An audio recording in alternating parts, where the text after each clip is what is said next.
Hey guys, Ken Smith, KenSmithFishing.com. A little different view of the boat barn here in world headquarters in beautiful Zavala, Texas. Be a little bit of road noise you'll hear out here behind us because this is rush hour in Zavala, Texas, Sunday afternoon right after a tournament. We fished the Outlaw Outdoors Sweet 16, which is a neat tournament if you don't know what it is. Basically, you catch 16 pounds, sweet, you get a check. And we didn't. We really didn't. I didn't get to practice over here. I hadn't been over here in a couple of weeks. And my partner, Steve Evans, also known as Moon Pie, practiced yesterday and struggled, only caught a couple of fish. So we did catch a little limit. We probably had about 13 pounds per my scales, but that was not going to get a check. And they crushed them. 34 pounds, I think, won the tournament. There were 23 stringers, I think, over 16 pounds. But the one consistent thing I did hear from guys that caught them was it was a spot. You cannot just run around the lake right now and catch them. And they're catching them the same way the tour guys caught them. We just never found that spot. And interestingly, all the fish we caught, we only had 4 bites in one spot and caught 2 of those fish. The rest of them were just scattered. We never hit a group of fish and never hit a group of females. So Rayburn will get much better over the next few weeks. I will tell you the lake is muddied, and muddy's not a fair word. The lake's got a lot of color. Past 147 bridge, it's now blowing into mud and it's blowing into Harvey. We ran all the way to Veach to get away from the muddy water. Maybe that was a mistake, but we fished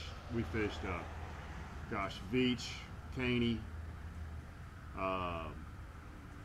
mud, Harvey. So we fished all kind of the mid-lake stuff, and we struggled. We did not catch very many fish. So if I were coming down here, I would just continue looking like we looked today. We threw so here's the few fish we've got on camera. You'll see how we caught our fish today.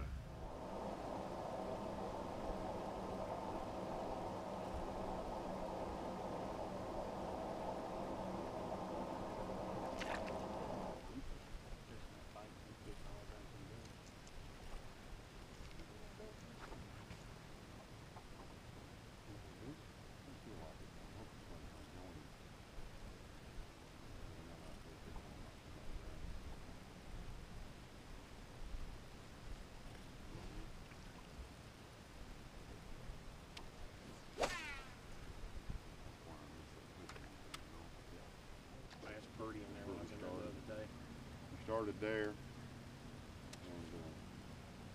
fished over into Caney and then back out of Caney and then up through Farmers and on up the lake all the way back to India.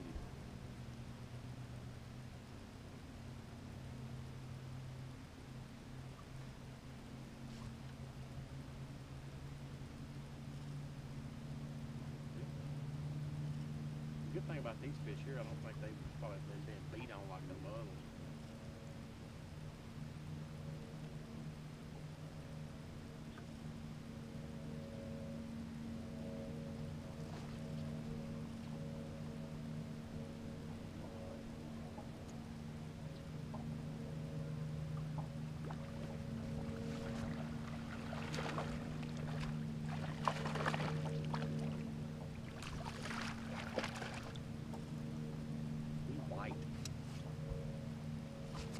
Fatter than that other one.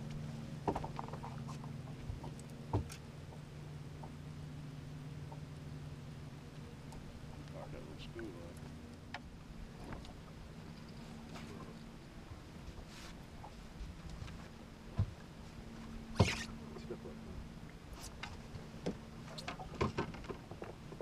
All I wanna do.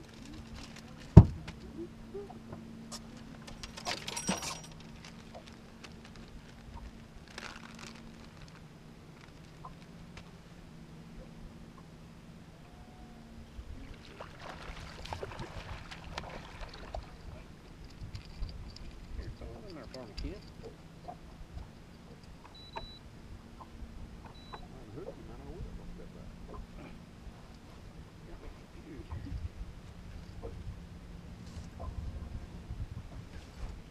Keep telling us they want a crankbait, but keep not throwing it. Yeah, I'm wondering if we might not ought to fish back through that So that's how we caught our fish. I'll put on the back side of this. Oh, my alarms are going off. On the back side of this, I'll put our Toledo report from the prior days, which was very tough. It's just tough fishing right now with all the water, all the fresh water, all the high water, at least on us, on me. Obviously, there's always going to be some guys who spend a lot of time down here catching them. So that's my report. It was difficult. Excuse me for 1 second. I'm not much of a dog whisperer, but at least I tried. So that's my report. It was difficult. We'll be back down here again in a couple of weeks, and we'll keep trying, and the fishing's going to get better as it warms up. I will tell you, so kind of lake conditions, the water was in the high 40s all the way up to the mid 50s. I saw 55, 6 this afternoon. We have a very nice warm afternoon, not much wind. Excuse me. Okay, sorry. Dogs are going crazy. So I brought them here in the World Headquarters barn with me. Sorry, I had a thought as I walked away from the camera. For me, anyway, the lake at the level it is really disorienting. And what I mean by that is you'll look at a spot that you've historically fished and you want to fish it a certain way, and you can't. You've got to throw that away. I think I probably experienced this weekend what a lot of the locals did in the FLW Tour event, which is you go to a spot, and by the way, you'll pull up to a spot and you'll look and you think, is this even the right spot? Because it's so disorienting with that water being so high. So the lake's about 10 feet high. And you pull up to a spot and you know historically where those fish should be set up in late January and early February, and they're not. They've moved. They're shallower. They're not shallower. They're the same depth, but they're in a different place.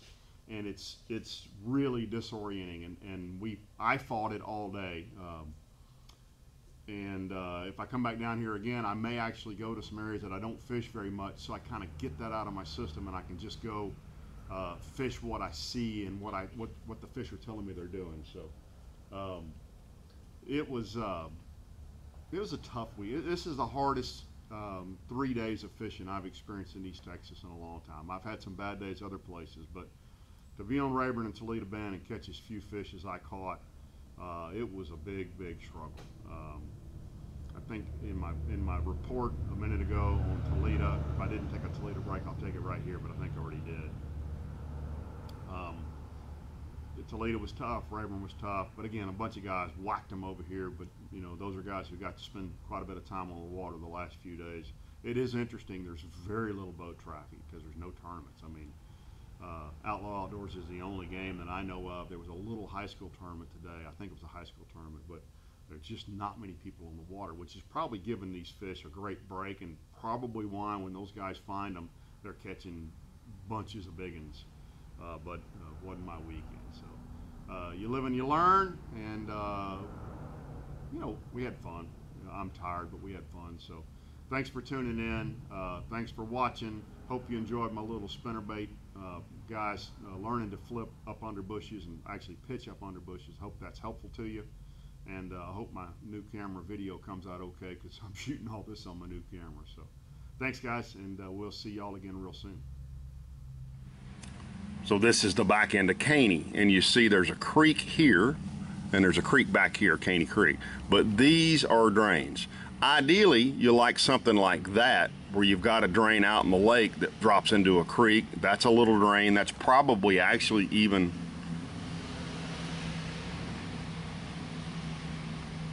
a little slough. You see how it came in there and kind of died, but that's what we would call a drain.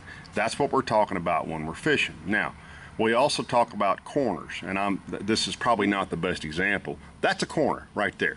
So it's where something makes an abrupt turn. That's a corner right there. That's a little corner right there. So if that was a grass mat, now obviously it's not, that's pretty deep out there. Now there's another one right there. Now that may be just that one of those drains going in there, but if I was going down through there flipping grass, that's a corner, and that's also a spot that I'd want to throw a trap over, I'd want to throw an A-rig over, I'd want to throw a jerk bait, certainly want to pitch a Senko in there. That is drains and corners. So a drain is something where you have that. You have a series, you can see those contour lines dropping off in there. And a corner is something where you have that little tiny thing right there. I mean, that's actually a perfect definition of a corner right there. See that little doodad right there? That's a corner. That's what you're looking for. It doesn't matter whether it's up here in 6 or 8 feet of water or out there in 30 feet of water. That's the kind of stuff you want to look for. So hopefully that's helpful in the definitions of drains and corners for us Texans. Thanks, guys.